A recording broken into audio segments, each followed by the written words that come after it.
The Caro-Kann defense is one of the most solid and reliable responses to the king's pawn opening. Although it allows white to occupy the center with his pawns, black's fundamental idea is to immediately challenge it with the move, d5. This defense, known since the 16th century, was not fully understood until the masters Horacio Caro and Marcus Can seriously analyzed it around 1890, thus giving it its name. Since then, many grandmasters have incorporated and enriched it, and it has been used with great success by world champions such as Capablanca, Botvinnik, Smyslov, Petrosian, and Karpov. The main strategic idea of the Caro-Kann defense is to prepare a counterattack in the center by playing the move, d5.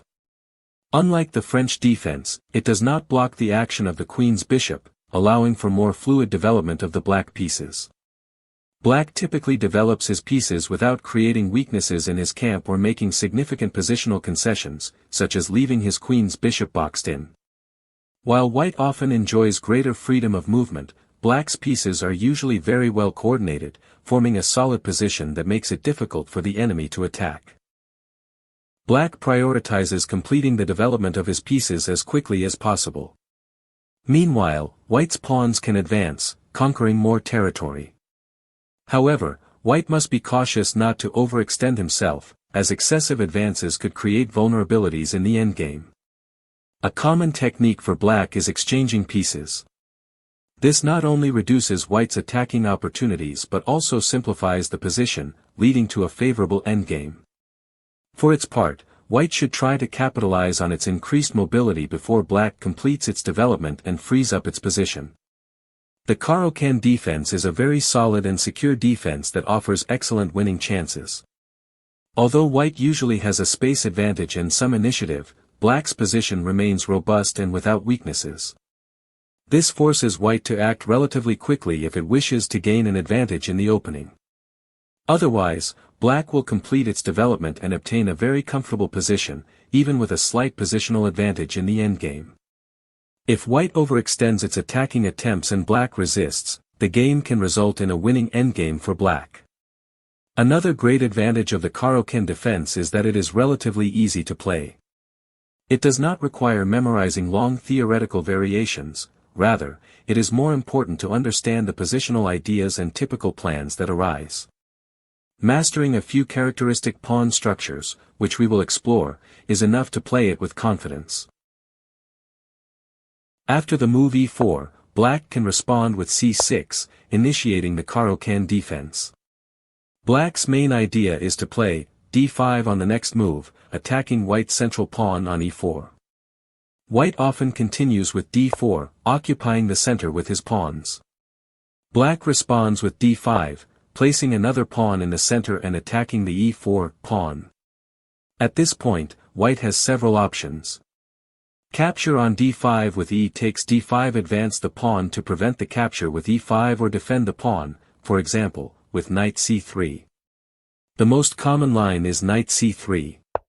White develops his queen's knight and defends his e4 pawn. Black responds with d takes e4, eliminating white's central pawn.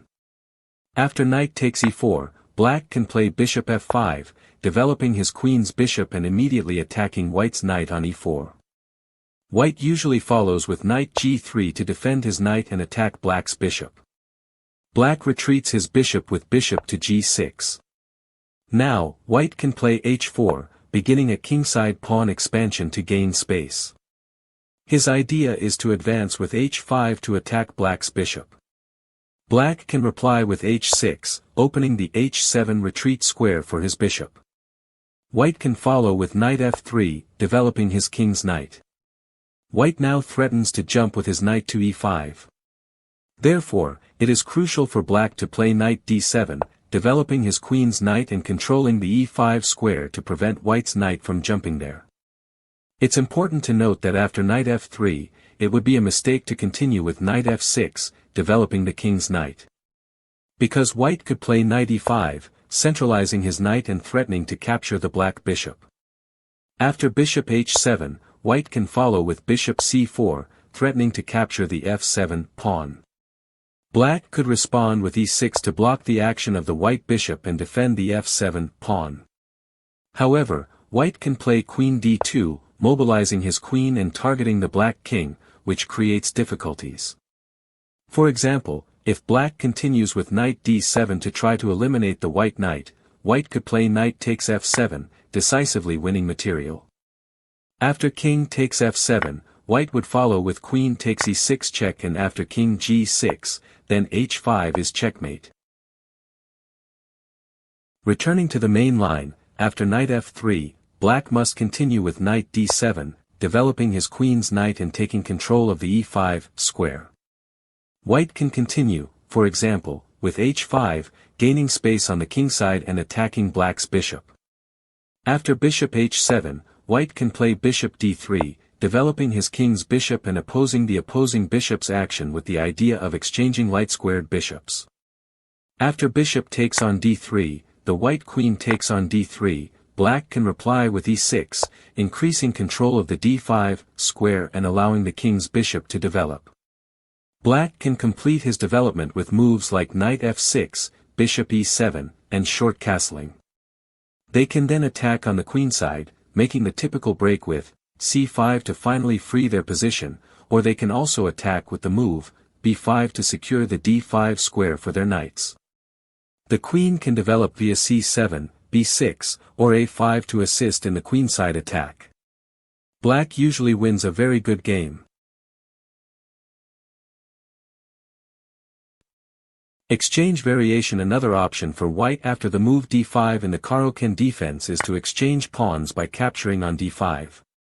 After c takes d5, white can play bishop d3. With this move, white develops his king's bishop to a good diagonal and takes control of the c4 square, preventing black's queen's bishop from developing on that square. Black can respond with knight c6, developing his queen's knight and threatening to capture white's d4 pawn. White often responds with c3 to defend his d4 pawn. At this point, an excellent move for black is queen c7.